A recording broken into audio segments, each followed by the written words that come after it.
Today we have Anna Vocino with us. She's a very accomplished woman, author, actor, comedian, podcaster, and founder of the Eat Happy Kitchen. Herself a true sufferer from celiac disease or ultimate gluten sensitivity.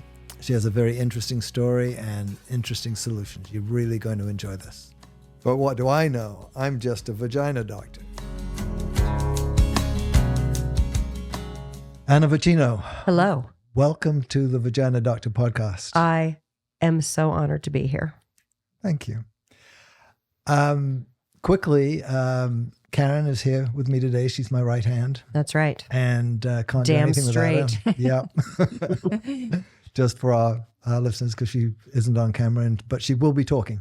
If you hear the disembodied voice of Karen, she's very much a body who's in the room with us. She is indeed. Can't do it without her. No. But you're multi-talented. You're an author, you're an actor, you're a comedian, and one of the original podcasters. I just heard that today. I knew you'd been doing that for a while, Yes. but 2007. 2008 and 2009, I did co-produce a podcast called Yoda and Me with David Hornsby, who's one of the executive producers of Mythic Quest and Always Sunny in Philadelphia, and my husband. They always kind of had this running bit. And so we're like, let's turn it into a podcast.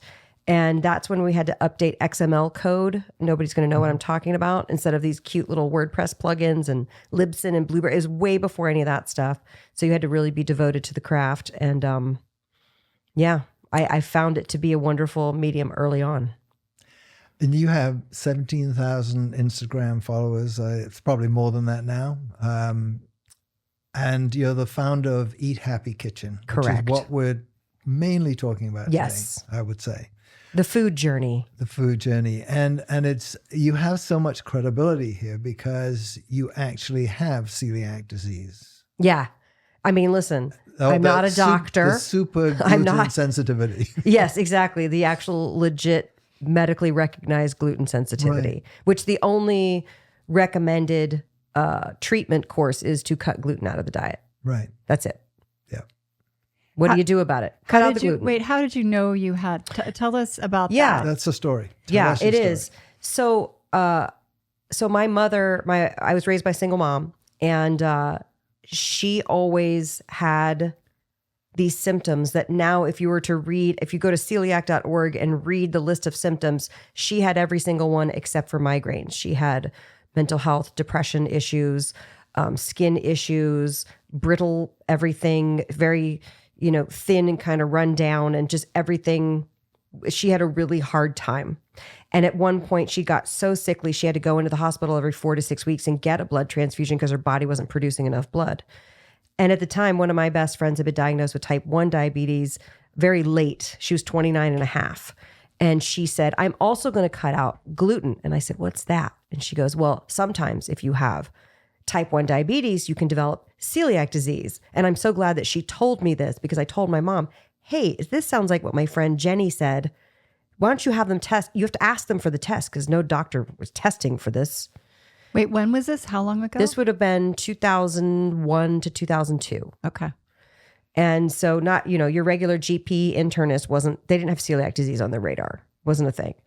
And so sure enough, it came back, that she did the endoscopy, the biopsy and endoscopy and the whole thing. It came back positive. And then she said, it's hereditary. Another reason for it being misdiagnosed or excluded is just that the only real way is a biopsy. Right. It's pretty invasive. Yeah, exactly. You got to do your endoscopy. And my first endoscopy, I was awake for. That's Wow. crazy. I know.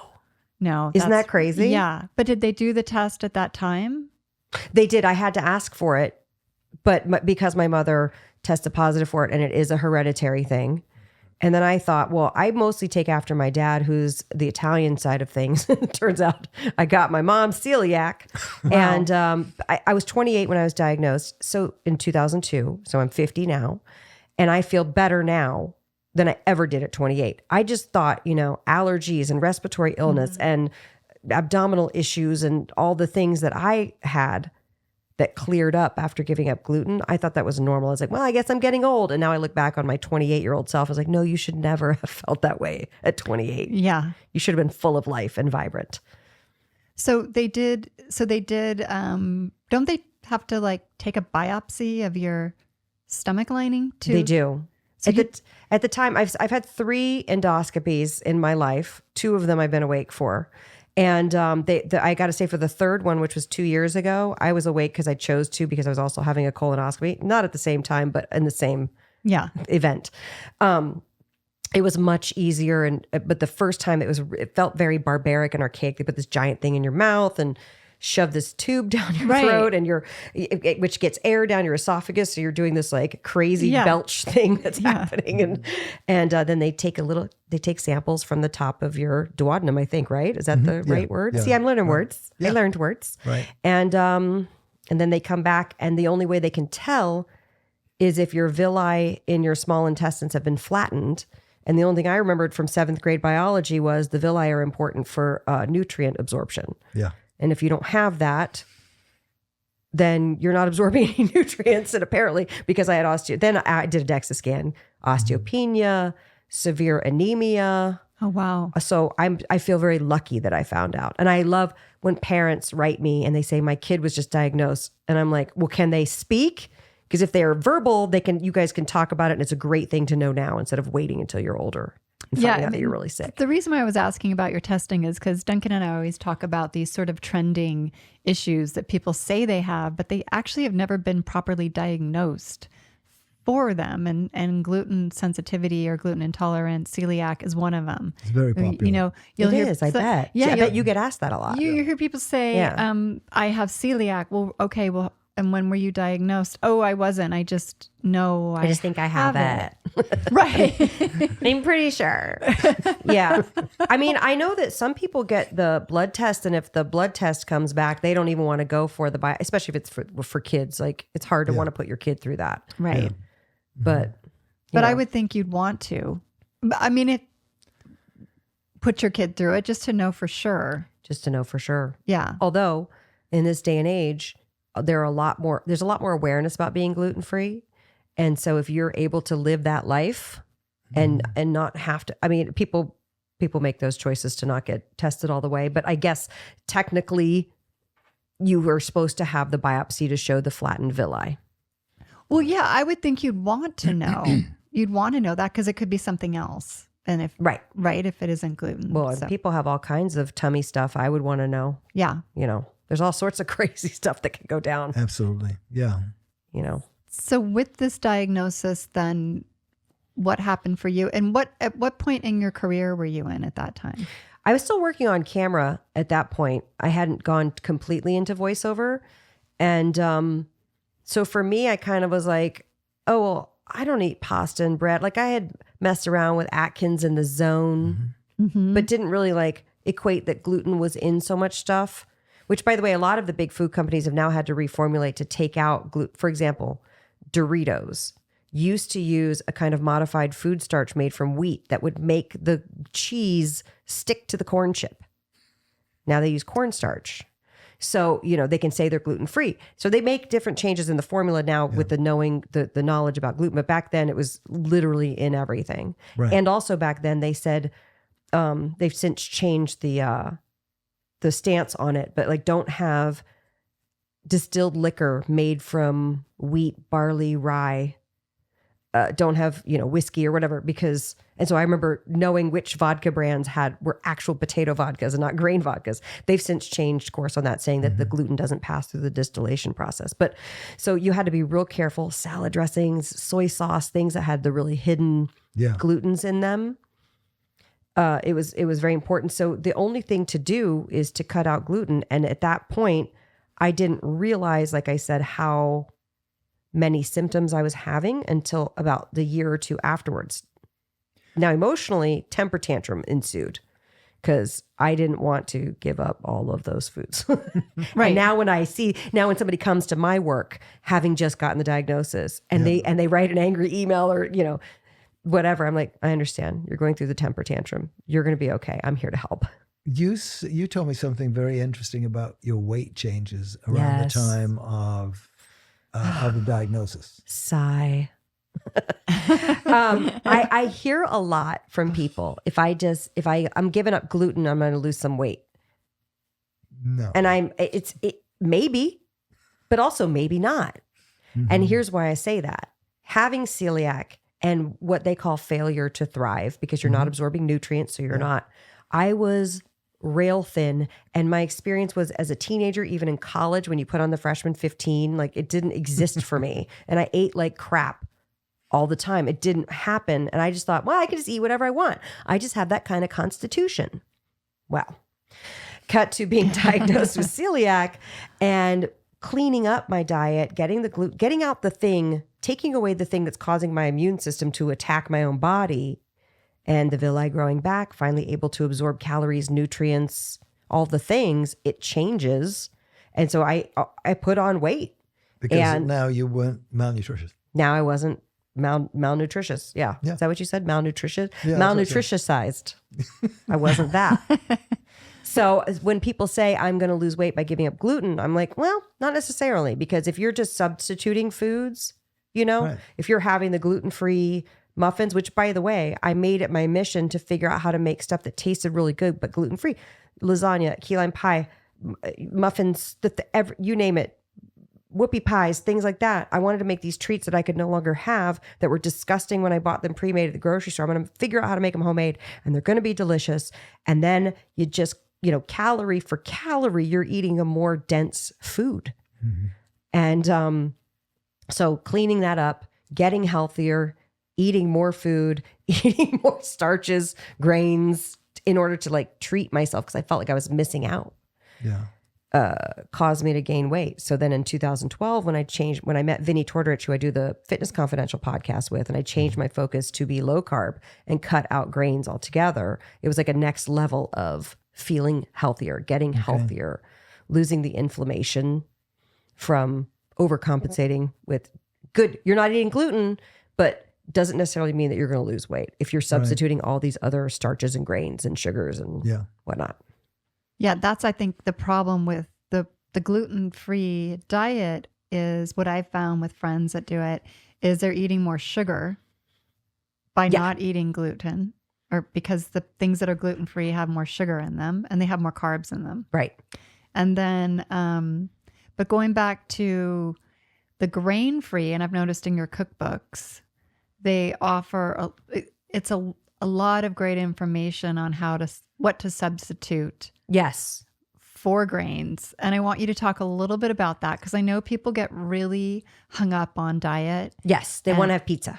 Yes. And I get that. Yeah. Or they want to have grain. Or doesn't love pizza. Pizza's an amazing food. And there's so much confusion. Grains are good. Grains are bad. Right. Heart healthy whole grains. Right. What does that mean? Which every Cheerios ad says heart healthy whole grains. Or fiber. Fiber. Fiber. What? You'll never poop again. Yeah, it's like so. Yeah. What?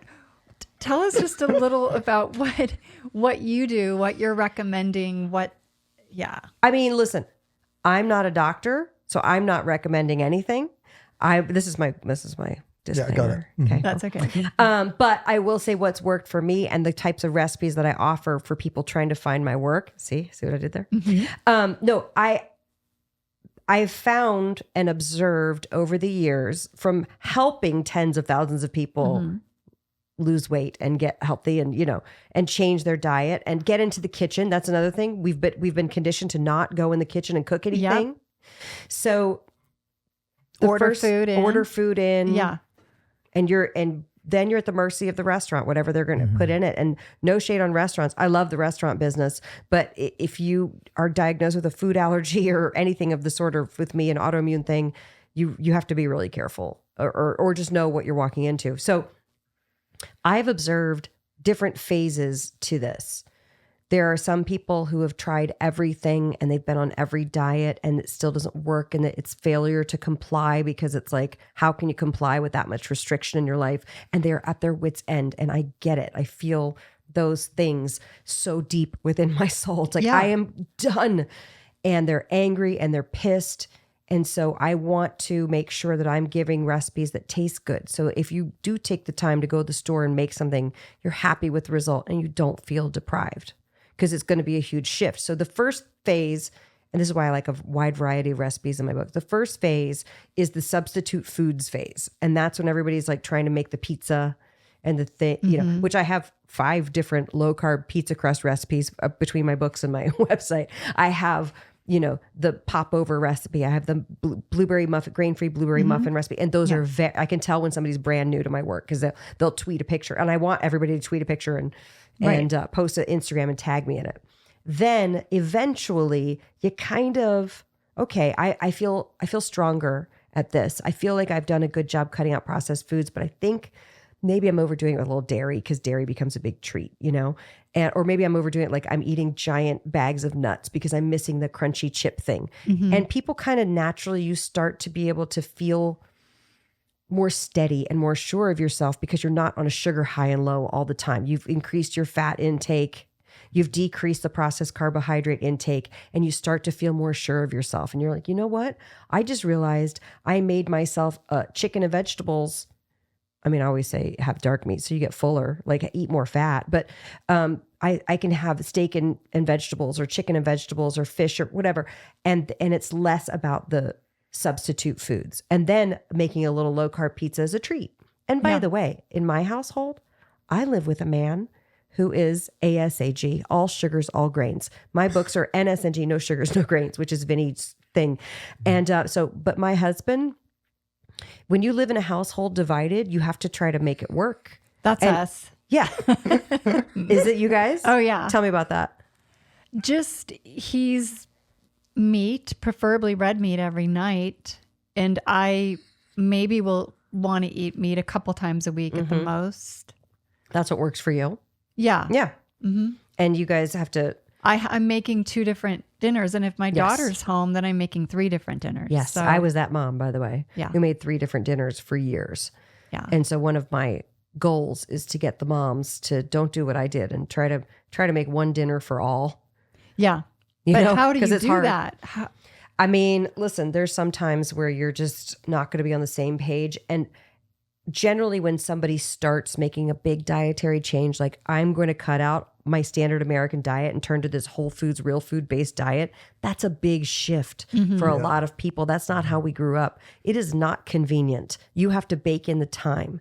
But I feel like in the 90s, we used to have this thing where people would be like, well, I don't have time to exercise. And then the gurus would be like, you don't have time not to exercise. I feel like we're having that movement, but now with food, it's like you need to get in the kitchen and do some things. Yes, there are certain convenience items you can buy to help that out. But for the most part, you have to not be afraid of some raw chicken. We got to cook this up. You got to not be afraid of getting a piece of fish and getting in there and making it. You got to not be afraid of broccoli. We can make broccoli taste good, you guys. I swear we can. I hated it as a kid. Now I love it because of the way I make it, you know? Yeah. And so the household divided is a very real thing. And once you've done it for a little while and then you realize that you're making really good food, I promise you, the rest of the family comes over and they eat your food. That's what they do. They eat your food. And then they're like, oh, wait, this tastes good. And I'm like, yeah. What do you think? I'm over here having my I'm not doing like Weight Watchers saltines and chicken breasts that are, grilled without any flavor. Like I'm not doing that.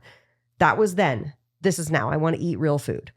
And generally they kind of come over to it and they gravitate towards it. If you're making something really yummy, everyone else is going to want to eat it. That's just... As long as it's not, I think that in our house, the problem is that there's... It's me. It's him. It's you. You're the problem. Well, no, he's pre-diabetic. Right. So can't do the carbs. Right. Me too. I got to stay away from it. Right. Yeah. So it has to be about high protein. Right. Yeah. And fats. it's hard to get high protein without eating plant-based. Yes. Yeah. Yes. It's tougher. Yeah, it is.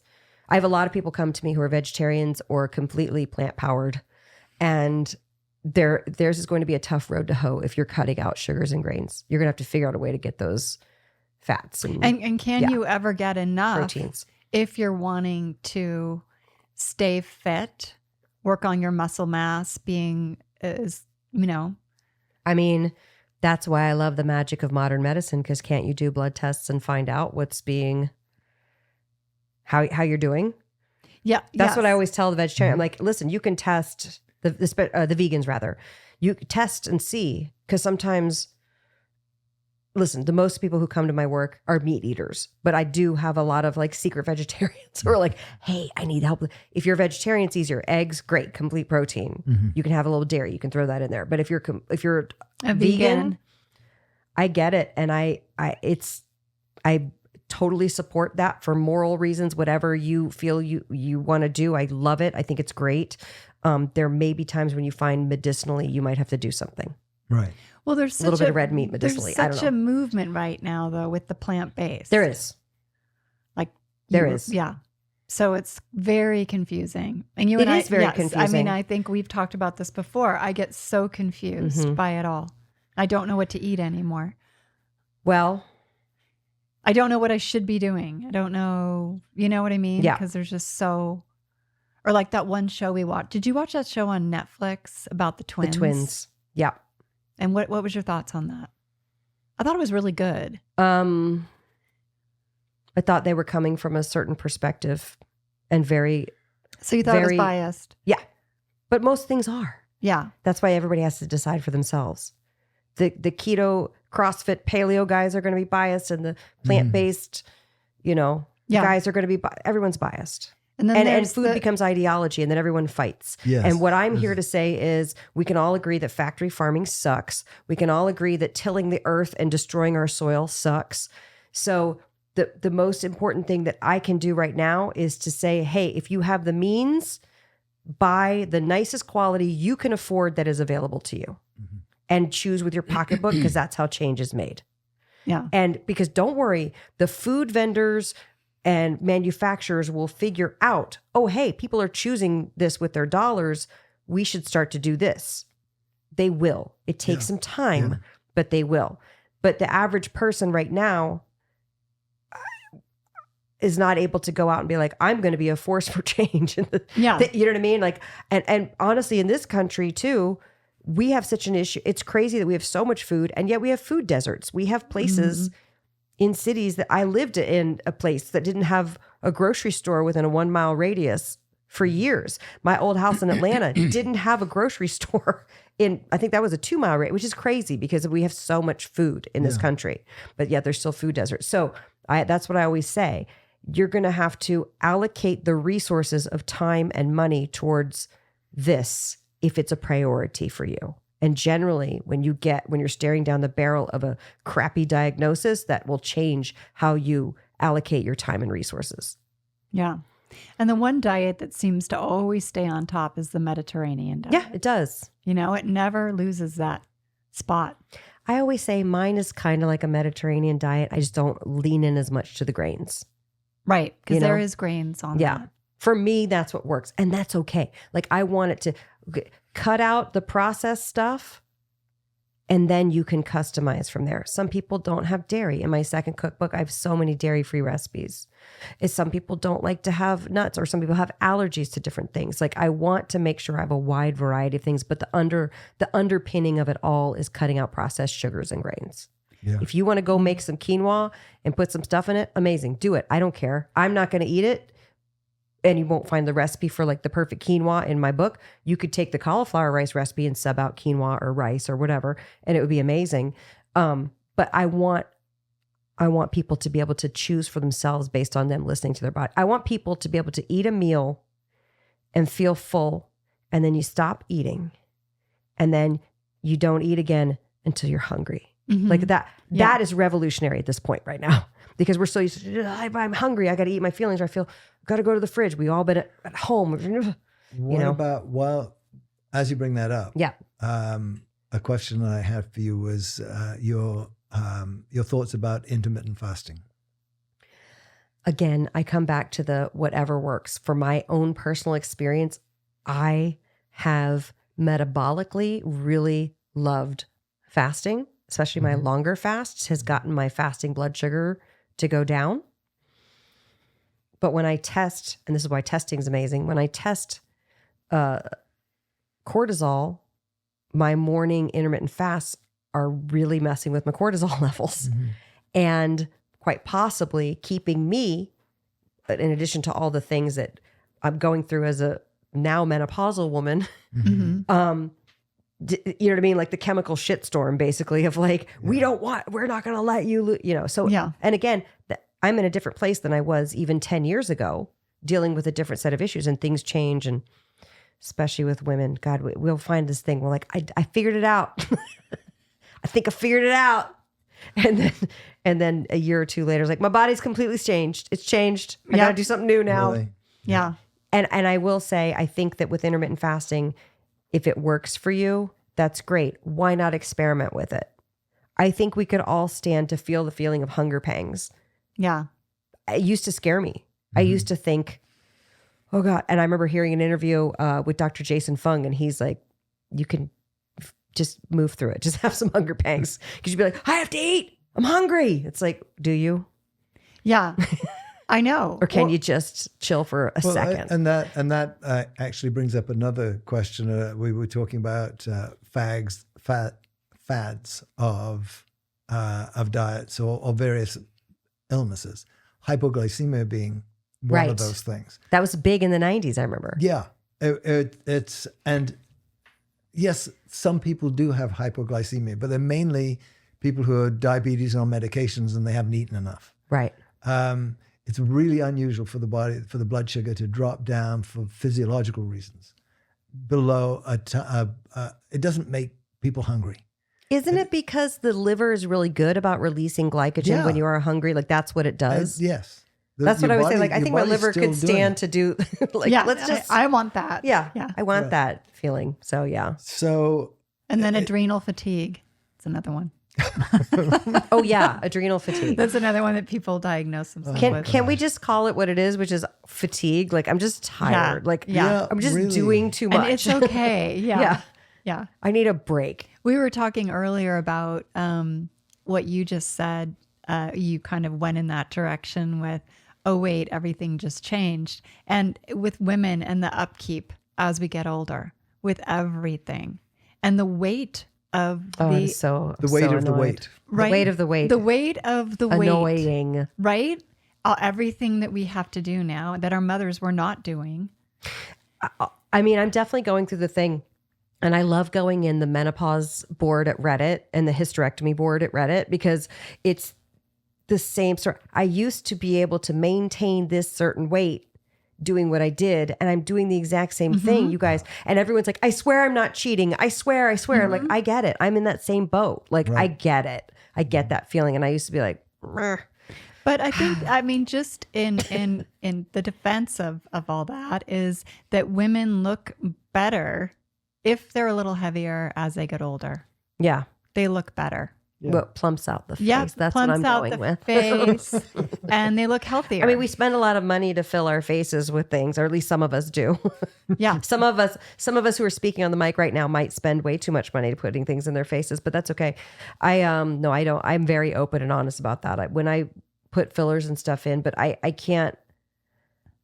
I think that it does help to have a few extra lbs in that. However, it's like, but can't we just keep it in the face, but lose it in the exactly. tummy? Well, I mean, why is it this? Why can't we do it that way? I know. My sister, I have a twin, and both of us this year got this like out of nowhere. Like you were just saying, women are, saying, wait, I haven't done anything, but like this weight in the belly, almost like an inner tube around your waist.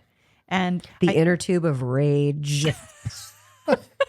I hate it so much. Yeah, I know. And it's like, wait, where did this come from? Like, why? And my mom always said, oh, don't worry. You'll put some weight on, because I've always been really thin. You'll put weight on, when you turn 50. Well, that didn't happen when I turned 50. It's more like 60 now. You know, I'm going to be. But it's an interesting time. But I said to Duncan the other day, I'd actually rather have it, because it does fill out my face a little bit. You know what I mean? And I don't want to look like gaunt and sick and thin. And I don't know, as I get older. Here's what I think, that we have been trained from at least I was a ballerina when I was younger. And I was trained from a very young age. I think the age of 8 is when I went on my first diet. which is insane. No, that is insane. But I was dancing. I was dancing from 4 till 18. So that's the behavior that's modeled from the other women, right? And it becomes not functional. And as I've gotten older and realized and put on weight, significant amounts of weight from when I was a ballerina, and going, there's got to be a better way around this. I hate the diet culture and diet industry that wants us to count everything. Look, we have so many better things to do in this world. So many, you know what I mean? Right. Life's too short. Life's too short. We have gifts to offer the world. We have people to raise and friends to be with and family to love. And so it makes me crazy that we spend so much time counting and like restricting and doing the things. Right. And so for me, getting out of that diet meant part of my journey was, okay, you know what? If I never had to count another calorie, which, by the way, anybody who comes to me and says, your books don't have the calorie counts, you know what I know about them? That was me. You already know the calorie counts because you already have it memorized from counting calories your entire life. You know what I mean? Yeah. And I'm not saying that calories aren't important, because obviously if you eat too much food, that's a problem. If you eat not enough food, that's a problem. We all have to figure out what that balance is. But the thing is that I believe, and I don't have the science on this, but I believe we have those inherent gifts within us, but we've just gotten so far out of touch with knowing when we're hungry, listening to the signals, knowing when we're full, stopping eating because you should stop when you feel full, because we're like, oh God, I've got to stuff my feelings, you know. And how you feel after you eat. And how you feel after you eat. And there's a restaurant in town here that I absolutely love, but every time I eat there, I don't feel good. Yeah. So something's in there. Something's getting you. Something's getting me that I shouldn't go there. Yeah. You know? So. And our society has just pushed us towards 3 meals a day. Mm-hmm. And whether you need it or not. Right. And I think that we've got this visceral fat that is not healthy for us. Yep. And I really think that what New York went through in COVID is because of the bad nutritional makeup that those people had. They had a lot of visceral fat. They were really at risk from COVID. Yeah. And you may not like to say it, that there was a higher death rate from COVID in New York than there was almost in anywhere else in the world. It's so crazy. But it's because of the diet. It was because of the way they had been eating before. Yeah. And they weren't necessarily obese. Right, because New York, people are very active. Yeah, and they move right. around. And it's not, it's a different, if you're just scanning the streets, it's a different body type. Right. And it's just, I mean, there's diet is so important. I mean, it's you are what you eat. And right. And it's just, I mean, I think that your direction in this is so right on that it's just keeping it simple. Yeah. And in fact, one of the other things I thought about from our discussions before, Beyond Impossible is your latest book. Is that correct? No, that's my friend Vinny's documentary. Oh, okay. Yeah. Mm-hmm. Okay. Yeah. Sorry, we were talking. And what is that? My friend Vinny did a documentary about Beyond. It's called Beyond Impossible, where he is kind of getting to the root of the processed industry of the fake meat. The fake meats. I guess is that the best term? That's a good. I'm great really, title, right? I'm really. That is a great title. Yeah. Good for him. It's informative. Would he come it. on the podcast? I'm sure he would. Okay. Yeah. Great. I'll get that information Yeah, from you. So absolutely. that's another place where I get really confused with the Beyond, what is it? Beyond Meat and Impossible Burger or something like that. I mean, listen, I'm always on the side of innovation in food because I'm coming at it from, I have moms writing me all the time saying my kid can't have this, that, or the other thing. And that's what always gets me to write a new recipe. Like, okay, well, let's figure out the nut-free version of this or, the dairy-free version of that. And my little niece was, she was never diagnosed with celiac, but she was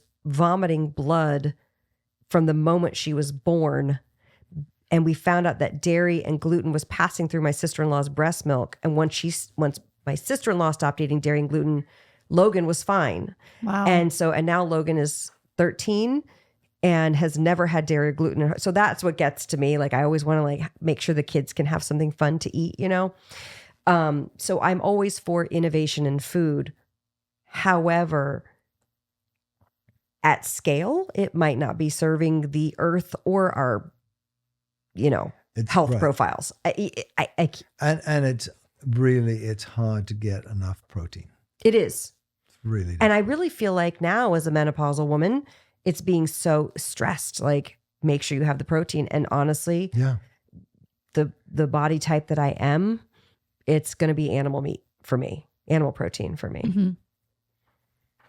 That's good. What about, how do you, if you're looking at, if you cook 5 days a week, are you looking at seafood? Or are you looking at where, or do you care? Or is it just, what do I feel like tonight? My books have mostly beef, chicken, pork, and fish because that's what we eat. I mean, I maybe have a few lamb recipes, not that lamb's not a wonderful ruminant and I love to eat it, but as Americans, we don't eat it. My puttanesca sauce, yes, even though the recipe has optional anchovy paste, puttanesca sauce should have an anchovy in it because that's what gives it that umami, salty, briny thing.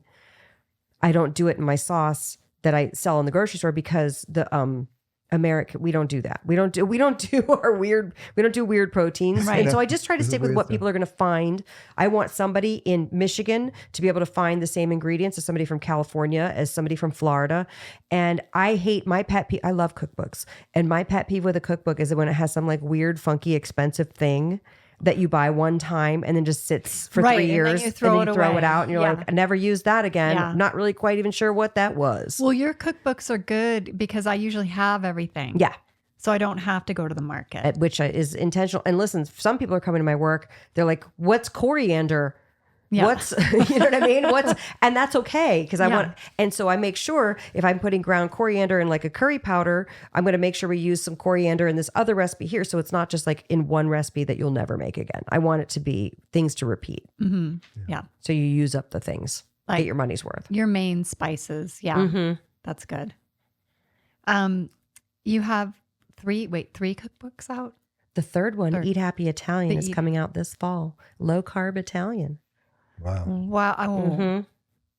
I do have a newsletter too. What's your pasta of choice for? Oh gosh.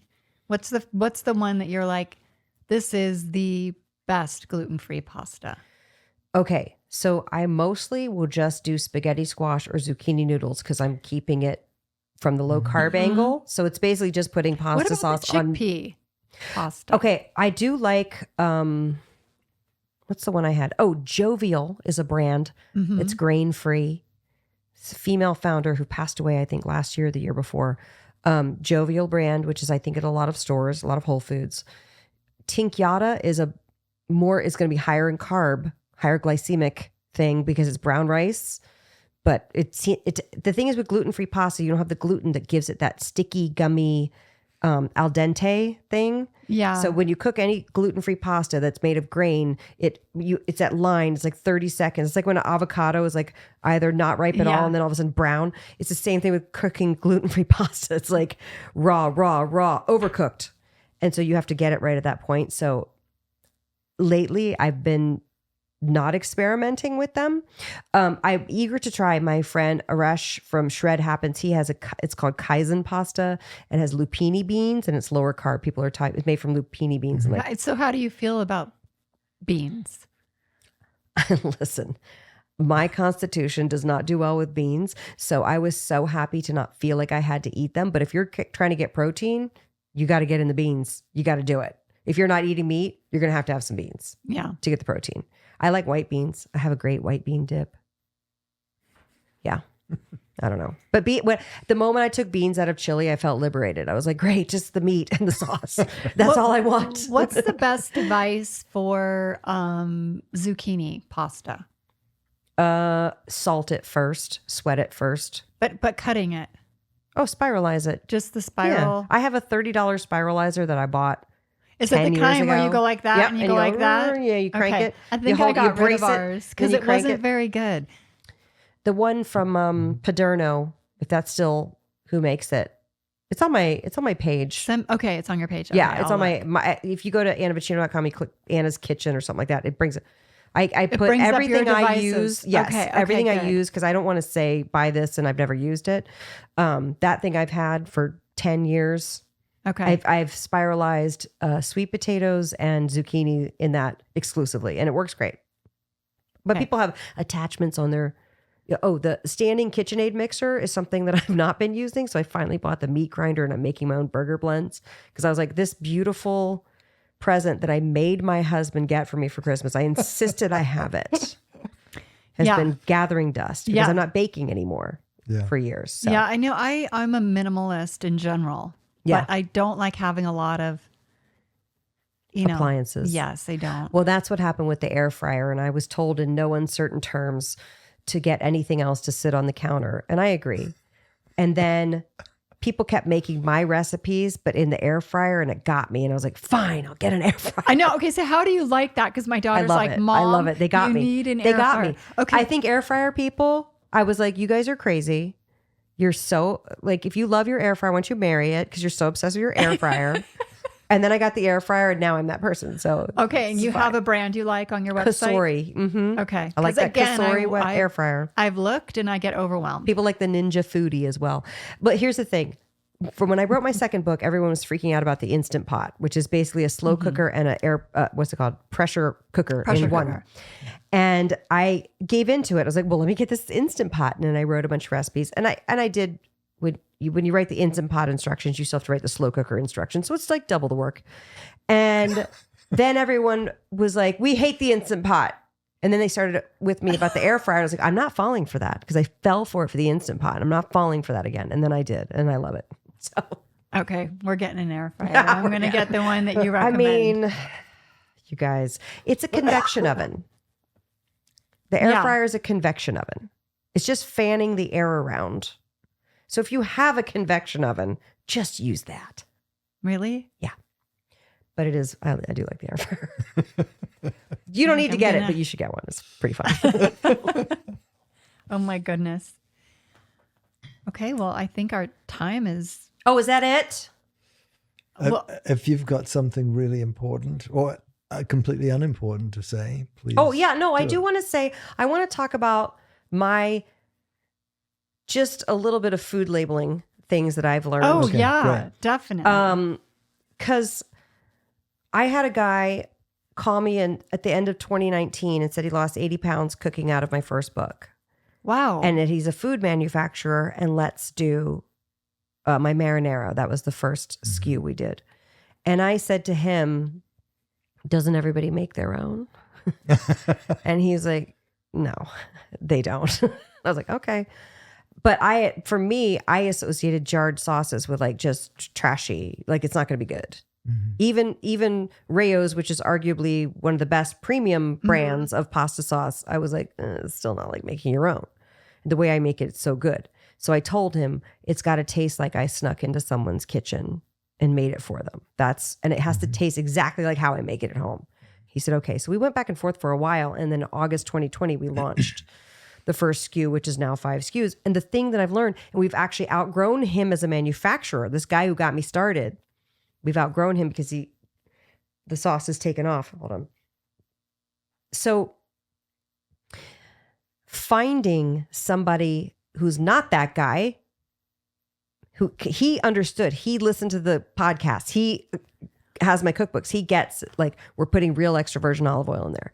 We're putting actual sea salt. We're putting, fresh basil, fresh garlic. We're putting tomatoes that don't have any weird preservatives or chemicals or fillers or anything like that. Why don't people do that? I don't understand. Because it saves money and it makes it more shelf stable. Okay. It's frustrating, Yeah. but it's true. And the number of phone calls that you have to make to find another co-manufacturer, otherwise known as a co-man, to find a co-man who gets the memo in making the food. Then when I decided to do my spice blends, that was actually even more difficult because tomato sauce, it's a margin of errors, Yeah. With spices, you have a margin where you could put in something and not disclose it on the label. Really? Yes. And that to me is mind-boggling. And it scared the crap out of me. And I was like, well, I'm not doing that because I've built trust with my audience and I know I'm not doing it. But obviously you don't just eat my stuff. Like you're going to eat other things. You want your mayos and your other pantry items. So we're going to get into other pantry items, but still the anti-caking agents, the anti-slip agents. I mean, think about you're blending a whole bunch of spices on this large equipment, right? And you have to shoot it through equipment. So you need anti-slip agents to keep it from gumming up the equipment then stopping production. And then we got to clean the equipment and start all over again. So I get why they use it because it's economies of scale. Like you can't produce large quantities without having these things. So to find a guy who would hand grind and blend the spices and then fill our little upcycled canisters instead of using plastic canisters, it was a lot. And so I'm really grateful for the partners that we have. And we're always making those calls to see if we can find more manufacturers. But, reading those food labels and kind of seeing what's going on. One thing that I do want to warn people about is there's a margin of error with reporting sugars. So you have a plus or minus gram error, right? And so you'll see a thing and you'll see usually it's like protein bars or things like that where it's just an amalgamation of something's okay and something's total crap in there. And it'll say on the front, 0 grams of added sugar. And then you'll flip around and you'll read the ingredient list and you'll be like, there's 5 different kinds of, grape juice concentrate, barley malt concentrate, rice concentrate. You'll read 5 different things and you're like, well, how can that be? And that's because they game the system with the margin of error thing. And that to me is something that when I found that out, I was like, hey, right. Don't do that. Don't do us dirty like that. Right. I feel like that too, that you can't really trust labels anymore. It's hard to, but the most important thing to read is not the nutritional panel, otherwise known as nut facts. That's my favorite phrase to say, nut facts. Don't read that as much as you need to read what's actually in it. Read the ingredient list. And obviously the first one is the most volume of what's in the product. Like tomatoes. For us, organic Italian tomatoes is always the first because it's 97% of a marinara sauce, whatever's highest in volume, and then it goes down from there. But I just wanted to share that little tidbit about food I think manufacturing. That's really important. And where do you do your manufacturing? Sauce is in NorCal, spice is in Colorado, and we're finalizing with a sauce manufacturer in the East Coast because we now have so many East Coast stores that the shipping is killing us going. I don't, that's the other thing I've learned. I don't understand how it's a miracle that we get food pushed across this country because the transportation's outrageous and it's hard. It's logistically very difficult to move something from California to New York. That's that heavy. Wow. I mean, you don't even think about this, but, and how many foods are you manufacturing right now? Right now we do 5 sauce SKUs and 3 spice SKUs. We're about to come out with another spice SKU. And then we are in R&D on our dressings and our cheese crisps, which will be cheese with our spices for flavor. So like a fun little snack. Can't wait. Yeah. Perfect. Yeah. We did it. Do you feel like we did it? Yeah. Okay. Yeah, absolutely. I think I've asked all the questions I have, and you two have been going at it. So I know. Been quite just sitting here. And I think we just started a podcast. Yeah, I know. I think we did too. No, because all this interests me and confuses me. I know. So I really enjoyed having you on today. Thank you for having me. We're going to have you back because I think there's so much more to talk about. I would love to. Yeah, and you need to get him on yours. Yes. Oh, we have a whole other thing to talk about for my audience. Hormones. Absolutely. Yeah. Yep. Yeah. So thank you, Anna. Thank you. Thanks, Always guys. love seeing you. Love to see you guys. Thank you.